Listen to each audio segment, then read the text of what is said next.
১০০ জনের সংক্রমণ হলে মারা যাবে প্রায় ৪০ থেকে ৭৫ জন। এটাই হচ্ছে নিপা ভাইরাসের মৃত্যুর হার। এটি বিশ্বের সবচেয়ে মারাত্মক ভাইরাসগুলির মধ্যে একটি বলছে WHO, বিশ্ব স্বাস্থ্য সংস্থা। ২০১৪ থেকে ২৩ সালের নথিভুক্ত পরিসংখ্যান বলছে বিশ্বব্যাপী এই রোগের মৃত্যু হার সেই সময়ে ছিল ৮০.১%। ভারতে সেই সময়ে রোগের মৃত্যু হার ছিল প্রায় ৯০%। আর এখনো পর্যন্ত এই রোগের কোনো টিকা বা ওষুধ আবিষ্কৃত হয়নি। কাজেই ব্যাপারটা বেশ বিপদের তো বটেই।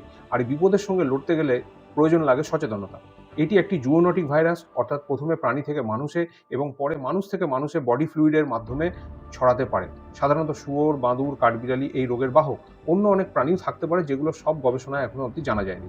শুয়োর, বাদুড়, কাঠবিড়ালির সংস্পর্শে আসতে পারে এরকম খাবার, ফল, খেজুরের রস, মাটিতে পড়ে থাকা ফল, এমনকি গুড় খাওয়া এই সময় খুব নিরাপদ নয়। তাই যতদিন এই রোগের প্রাদুর্ভাব থাকবে ততদিন কাটা ফল, বিশেষ করে মিষ্টি ফল খাওয়া থেকে বিরত থাকতে হবে। খেতে হলেই খুব ভালো করে বারে বারে ধুয়ে নিয়ে ব্যবহার করতে হবে। পারলে বেশ কিছুটা ফলের খোসা কেটে ফেলে দিতে হবে। এছাড়াও বিভিন্ন সবজি ও ফলের সংস্পর্শে দূষিত হতে পারে, তাই সবজিও ভালো করে ধুয়ে নিয়ে সুসিদ্ধ করে খান। আবার ডিম, মাছ, মাংস সংক্রমিত মানুষের সংস্পর্শে এসেও দূষিত হতে পারে, কাজে এগুলোকেও সুসিদ্ধ করে খান।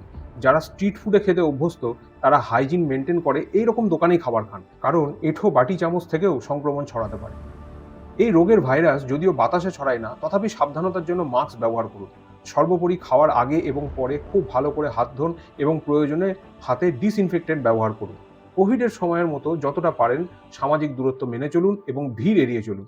যাদের বাড়িতে ছোট বাচ্চা এবং বয়স্ক লোক আছে তারা বেশি করে সাবধান হন। আর যাদের কোমরবিড কন্ডিশন, অর্থাৎ আগে থেকে কোনো রোগ আছে, তারা আরও বেশি বেশি করে সাবধান। আসুন দেখে নিই নিপা ভাইরাস আক্রান্ত হলে লক্ষণগুলি কী কী। আক্রান্ত হওয়ার ৪ থেকে ১৪ দিনের মধ্যে লক্ষণগুলি দেখা দিতে পারে। প্রাথমিক লক্ষণ জ্বর, মাথা ব্যথা, শরীরে ব্যথা, দুর্বল ও বমি বমি ভাব। গুরুতর লক্ষণ অতিরিক্ত ঘুম ঘুম ভাব, বিভ্রান্তি, কথা জড়িয়ে যাওয়া, অজ্ঞান হওয়া, সঙ্গে খিঁচুনি ও শ্বাসকষ্ট। গুরুতর লক্ষণগুলির মধ্যে কোনো একটি থাকলে অযথা আতঙ্কিত হবেন না, ডাক্তারবাবুর সঙ্গে যোগাযোগ করবেন। ফেলে রাখবেন না। মনে রাখবেন লক্ষণ মানেই কিন্তু নিপা ভাইরাস নয়। নিপা ভাইরাস একটি অত্যন্ত ঝুঁকিপূর্ণ ভাইরাস। নিপা ভাইরাস পরীক্ষা করার জন্য BSL-4 অর্থাৎ বায়োসেফটি লেভেল 4 লেভেলের ল্যাব প্রয়োজন। এটা এখনো পর্যন্ত সরকারি ল্যাব ছাড়া আর অন্য কোথাও পরীক্ষা হয় না। তাই নিজে থেকে কোনো লোকাল ল্যাবে পরীক্ষা করাতে যাবেন না। অসুস্থ হলে ডাক্তারবাবুর কাছেই যাবেন।